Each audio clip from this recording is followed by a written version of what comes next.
evening and welcome back to another episode of Science with Hanya. Previously on our show, we've talked about the study of chemistry, gases, importance of gases, kinetic molecular theory, as well as gas laws. Specifically in today's video, I will be talking about Charles' law, which relates to ideal gases, and why balloons deflate in the wintertime. So let's begin with what the kinetic molecular theory is as a review. So the kinetic molecular theory talks about how gases are mostly empty space. When particles collide, no energy is lost. Gases move in a rapid straight line motion. Gases have no attraction forces, and at the same temperature, gases have the same amount of kinetic energy. All gases have the same amount of kinetic energy. So a little background about Jacques Charles would be that he was born in November 1746 and died in April 1823.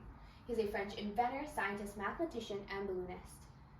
At his time, hot air balloons were very popular, which means there's no doubt that, of course, Charles was very interested in the relationship between pressure, volume, and temperature of gas. So, Charles' law, also known as the law of volumes. Charles' law talks about the relationship between volume and temperature as pressure is kept constant. As pressure is kept constant, temperature and volume are directly proportional, meaning as temperature increases, so does volume. As temperature decreases, so does volume. So, since both are kept constant, the equation V over T equals K is created, where K is kept constant. In Charles' law, we can also be comparing two gases.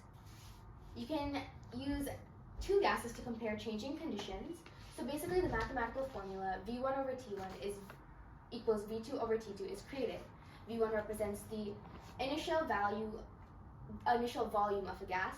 T1 represents the initial temperature, V2 represents the final volume, and T2 represents the final temperature. So, moving along, this law can only be applicable when using the Kelvin scale, also known as the absolute temperature scale. Kelvin scale is used because 0 in the Kelvin scale refers to an absolute stop in molecular motion. So we can't use Celsius, but to convert from Celsius to Kelvins, we simply add the number 273.15. So let's say I had 20 degrees Celsius and wanted to convert to Kelvins, I would add 273.15 to get 293.15.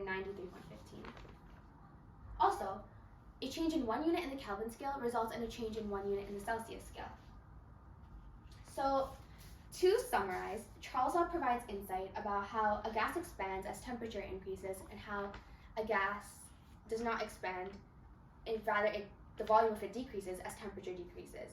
This law is only applicable when pressure is held constant and volume and temperature are the variables changing. So this can be seen in a real-life example of balloons, specifically balloons in the wintertime. So basically, speed and frequency within gas molecules ricochet off a container while depending on temperature. So we can relate this back to the kinetic molecular theory, which states that a gas at a certain temperature, all gases have the same kinetic energy. So as temperature increases, so does kinetic molecular energy. And in contrast, as temperature decreases, so does kinetic molecular energy. So in the wintertime, as temperature is a lot lower, everything's a lot more cooler,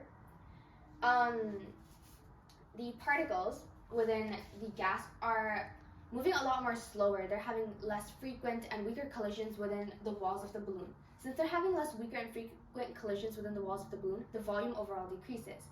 However, in comparison, in the summertime, as temperature is a lot more higher, everything's a lot more warmer, this makes the gas molecules move a lot more faster. They're having more collisions, they're moving more frequently, hitting the sides of the balloon more frequently, which is why volume actually increases. And to demonstrate this in balloons, I actually conducted an experiment. Within my experiment, I began by blowing up two balloons to be the exact same size, and then I kept one at room temperature and placed the other in my freezer for 12 hours. Upon the 12 hours finishing, I took both out and compared them in size. This one was the one that was kept at the room temperature, and this one was the one kept in the freezer. So as you can see, the one in the freezer is much more smaller than the one at room temperature because Charles' law had been applied. The molecules within the balloon in the freezer were moving much more slower, having less frequent collisions, which is why as the temperature decreased, the volume also decreased. So more real-life applications of Charles' law would be helium balloons, bakery items, hot air balloons, deodorant, spray bottles, ping pong balls, and basketballs. So that's it for today about Charles' law, but stay tuned for the next episode in which I will be talking about fun facts of gases. Thank you so much for watching, and if you enjoyed this video, please remember to like, comment, share, and subscribe, and I will see you guys in the next episode. Bye!